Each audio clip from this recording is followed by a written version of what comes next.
Meningkatkan kualitas karakter diri pribadi melalui ajaran agama menjadi penopang penting terwujudnya toleransi dan kualitas kehidupan dalam bersosialisasi di tengah masyarakat. Oleh karena itu, para pinandita Hindu diharapkan mampu melahirkan umat berkualitas.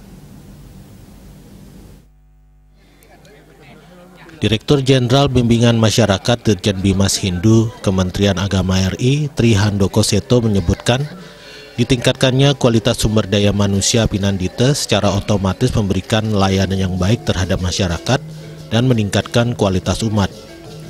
Para Pinandita dan pemangku juga diharapkan mampu untuk terus mengajukan Hindu Dresta Nusantara.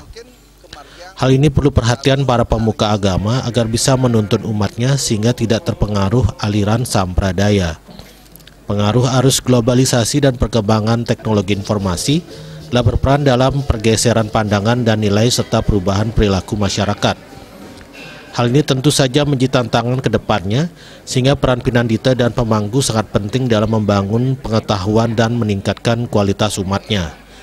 Hingga saat ini tercatat 80.000 Pinandita di Indonesia. Pihaknya melakukan pengembangan wawasan pemangku dan Pinandita terutama Tatwa, Susila, dan Upakara secara periodik. Winata Bali Pos melaporkan.